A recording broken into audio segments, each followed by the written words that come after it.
At a family dinner, my father let out a harsh, booming laugh that cut through the room, humiliating us. "It's a mercy your wife lost the pregnancy," he said, his voice cold. "Our only true grandchildren come from our cherished child."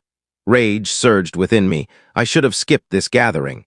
These dinners at my parents' house were always a facade. My parents played the role of doting grandparents. Clara took center stage as the perfect daughter, while Lily and I were reduced to mere shadows in their story. But Lily had convinced me to come. "Maybe this time will be different," she'd said. "Maybe they'll finally—" She didn't finish, but I knew what she meant. Maybe they'd show us respect. Maybe they'd see Lily as my partner, as someone who mattered. Maybe they'd stop making us feel like we didn't belong. So we went. The evening unfolded predictably. My mother fawned over Clara's children, cutting their food as if they couldn't manage themselves. My father lounged in his chair, showering praise on Clara's husband, Paul, for something insignificant, probably just for fitting their ideal mold. Clara sat opposite us, nodding along, acting oblivious to how our parents barely acknowledged me. Lily and I kept quiet. When she tried to join the conversation, my mother offered a curt nod or a half-hearted response before turning back to Clara. My father, meanwhile, took shots at my work. "I still don't understand why you left a steady job for whatever this is," he said, waving his hand as if my painstakingly built company was a passing whim. I let it pass. That was my mistake. The conversation soon turned to children, specifically Clara's. My father went on about how blessed he was to have such flawless grandchildren. My mother beamed, saying they always knew Clara would build a perfect family. Lily tensed beside me. I gripped her hand under the table, silently promising we'd get through this, as we always did. Then came my father's cruel, piercing laugh that silenced everyone. Even my mother, who usually supported him, pressed her lips tight. And then he said it. "It's a good thing your wife's pregnancy didn't make it. Our real grandchildren come from our better daughter." Lily's hand slipped from mine. The room felt suffocating. My mother stared at her plate. Clara didn't react. Paul shifted awkwardly but said nothing. No one challenged him. No one spoke up. Fury consumed me. Deeper than anger, it was years of swallowing their slights, pretending their words didn't wound. It was the weight of Lily's grief, the nights she cried in my arms over our loss. And now my father was mocking it. I stood so suddenly my chair scraped loudly. My father smirked, as if pleased with himself, expecting me to stay silent as always.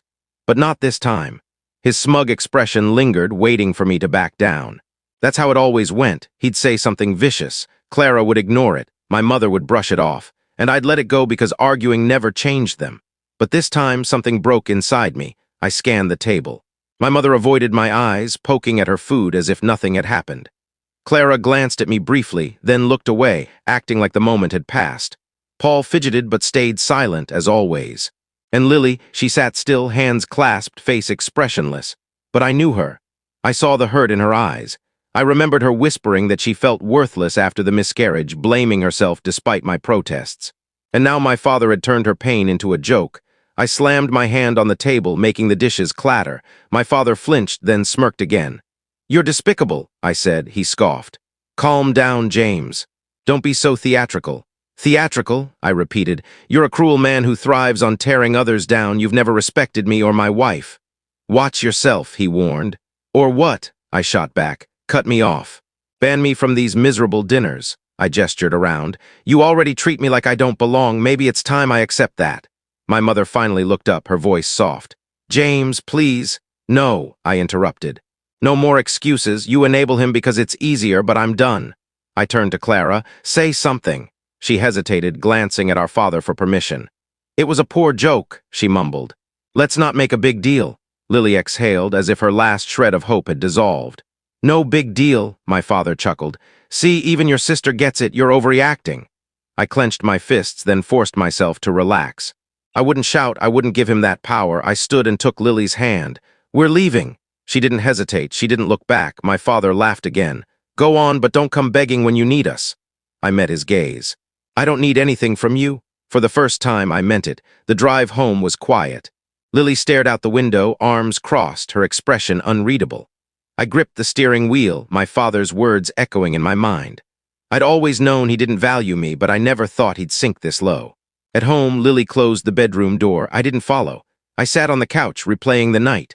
My father's laughter, my mother's silence, Clara's apathy. I decided to cut them out, no calls, no attempts to mend things.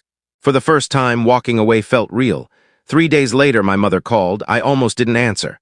But a small part of me, the part that still hoped she cared, picked up. "James," she said softly, as if expecting my anger. "What do you want?" she sighed. "Your father didn't mean it." I nearly laughed. "Yes, he did. You know how he is. He speaks without thinking. Can't you let it go?" I cut her off. "So I should act like it didn't happen. Show up next time like everything's fine?" She paused. "Yes, for the sake of family." A coldness settled in my chest. "There is no family." I hung up. That should have been the end, but it wasn't. A week later, my lawyer called. "James, did you transfer part of your company to your father?" I froze. "What?" "He filed documents claiming partial ownership, says it was a family deal." "That's a lie. I never signed anything." "We'll fight it," he assured me. "But he's trying to force his way in." My blood ran hot. My father, who'd ridiculed my business for years, now wanted to claim it. Lily walked in as I hung up.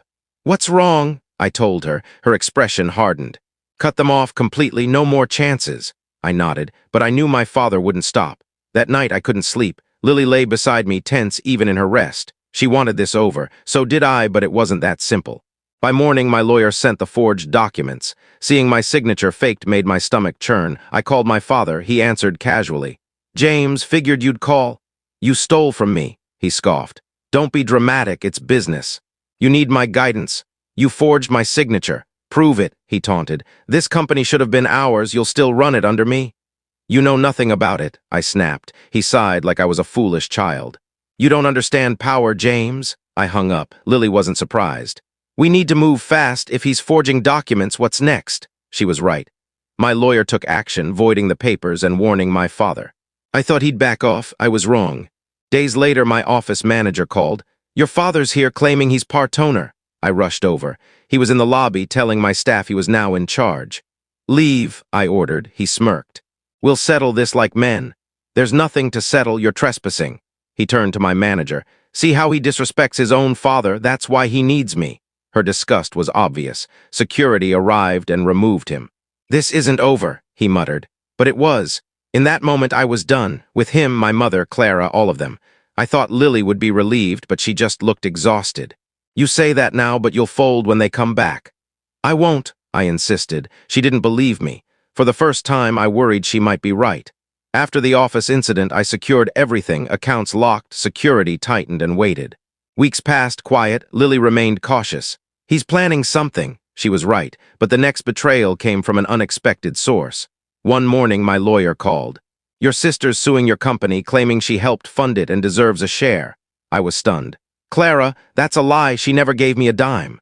"She claims it was a verbal agreement," he said. This was my father's work. He'd roped Clara into attacking me, thinking I wouldn't fight her. I called Clara. "You're stealing from me now?" "Dad said I earned it," she said coolly. "I have a family to support."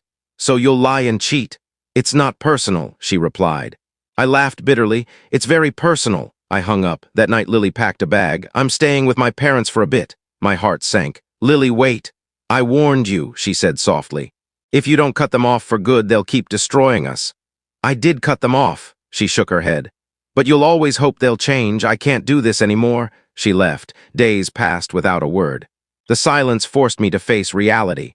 She hadn't left because of them. She'd left because of me. Because I'd let them ruin us. That truth hurt more than my father's cruelty. I'd spent years chasing a family that never cared, nearly losing the one person who did. I wouldn't let them take more. I took decisive steps, blocked their legal claims, removed my father's name from my business, changed my number. I sent my mother one final message. "I'm done. You chose him. Clara chose him. I choose Lily. Don't contact me again." Then I went to Lily's parents' house. Her father answered, stern. "She doesn't want to see you." "I need to talk to her," I said. Lily appeared, arms crossed. "What do you want?" "I cut them off for good. No calls, no chances. You were right, Lily. I see it now." She studied me. "Why should I believe you? Try calling my old number. You won't get through ever." She hesitated, then sighed. "Come in." It wasn't immediate, but Lily came home. As for my father, mother, and Clara, they tried. My father sent Paul to guilt me. My mother emailed. Clara showed up at my office. Security turned her away. I never replied. Their hold over me was gone. I'd spent years chasing a family that never valued me. In the end, I chose the one that did, and I never looked back.